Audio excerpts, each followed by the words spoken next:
What's up, everybody? It's your girl Nia, the video gamer, and I just wanted to come on really quickly and just talk about a whole bunch of topics at once instead of making multiple videos, because there's been a lot of news like over the last couple of days. So first and foremost, I want to go ahead and start with some of the smaller things. Some of the first bit of news that kind of caught my attention was the fact that Pandora's Tower is coming over to North America, which I'm really surprised about. I kind of had a feeling we were going to get Xenoblade and Last Story, but I wasn't for sure if we were going to get Pandora's Tower or not, because I don't know, it just seemed like we just weren't gonna get it. But you know, it was kind of a surprise announcement that Pandora's Tower is coming, and I'm pretty excited. Now, I'm actually a lot more excited about Pandora's Tower than I was for Xenoblade and The Last Story. It actually seems like something that I would enjoy a lot more than Xenoblade. And I'm gonna get it eventually, no matter how much, you know, I have to pay for it. But as far as, you know, something that I just have to go pick up, no. But I know that I will get it at some point, whatever. And that goes for Last Story as well. When I first became aware of the whole Operation Rainfall thing and the games that they were bringing to the forefront, I was more interested in The Last Story and Pandora's Tower than I was Xenoblade. So those were the ones that I was watching a little bit more closely.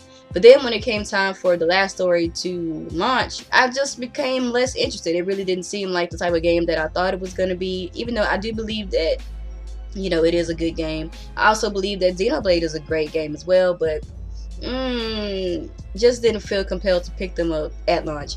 But Pandora's Tower does seem like one of the ones that I would like to pick up at launch, and I'm so excited that it's coming, even though it's been a long time coming, but it's finally going to come over to North America, and I'm pretty excited about that. And there's a good chance that I'm going to pick it up at launch. Also, the Fire Emblem Awakening demo is now on the North American eShop. If you have not had a chance to download it, go ahead and do so. Because I've been working so much and I've been so tired, I haven't really been able to enjoy it. I've been like half asleep trying to play it.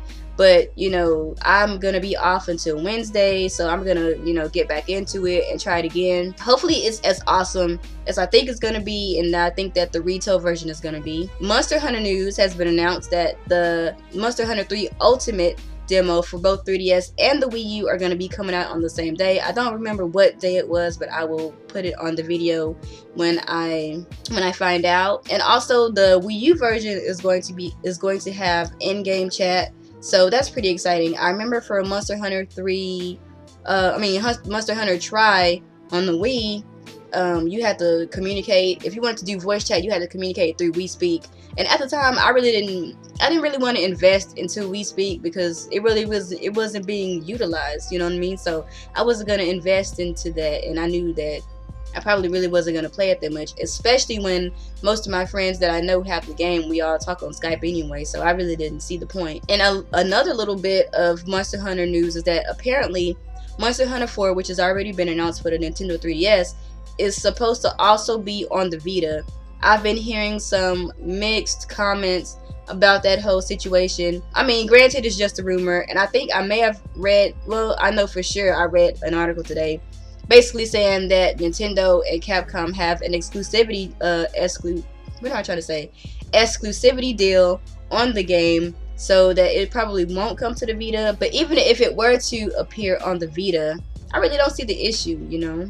But you know how some people are, some gamers are just mad territorial, you know what I mean? Like if something was on their console of choice and then it switches over, then they have an issue with that. But you know, that's neither here nor there, so whatever.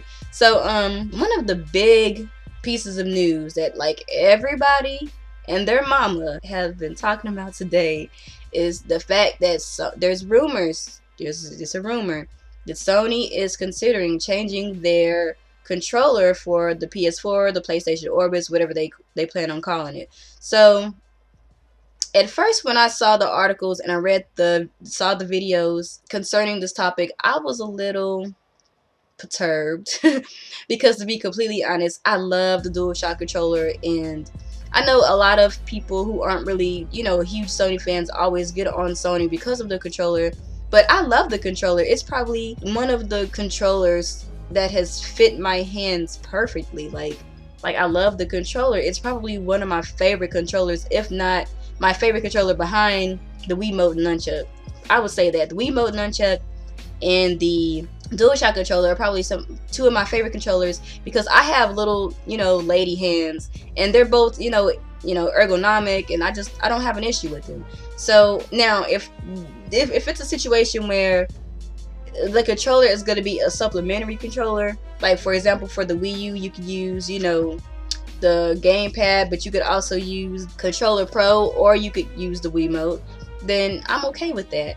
But if they plan on having a completely different controller, I'm not okay with that. Now, I will say this: when the information about Project Cafe was released, and the rumors were saying that the controller was going to have a touchscreen on it, I wasn't thrilled, because I thought it sounded stupid. But then at the same time, you know, I was like, well, it's a rumor. It's probably just a stupid rumor, but it did turn out to be true. But I was a little, you know, disappointed, because I thought, like, well, if it's gonna have a screen on it, it's probably gonna be huge, and I don't really care for huge controllers. Like I don't really, me and this controller, we are not buds. Like, we are not pals. Like, I'm not hating on the 360 in any way. I don't really care for this controller, but I did get a smaller controller as a supplement, because, you know, I have little hands, and it's not necessarily the way that the controller is shaped. It's more the ergonomics of this controller that really my hands and this controller don't understand. I think it's this huge bulbous handlebars. I think it's really what it is. It's just, I don't know. But like on the Wii U, it's a lot slimmer to me. So my hands fit a lot better. So it's really not a problem when, you know, I thought it was going to be initially. So the controller that Sony plans to use for the PlayStation 4, if it's not one of these, I'm probably going to adapt to it. Most gamers will. If you want to play your games, you're probably going to adapt to it. Now, it doesn't sound like a good idea at the moment, but you never know. It might be something different. You know what I mean? And that's pretty much all I have to say about that. Hopefully it's supplemental and they don't make you use it, and you could always go back to this if you don't like it. And they're also saying that there's supposed to be a screen on the controller. I'm not gonna go the route and say, oh, well, they're copying Nintendo, blah blah blah blah blah. I'm not gonna go there route. I'm gonna pretend like Nintendo didn't do it first. But if they do decide to put a screen on the controller, I wonder how that's gonna pan out. Like, is it gonna look like a Vita with handlebars, or like, I don't know. But whatever it is, I just hope that it's as ergonomic as this, because I love this controller. But this video has been mad long, and you know I ramble like all the time. And I'm gonna spare you guys and end this video. So I'll talk to you guys later. Peace.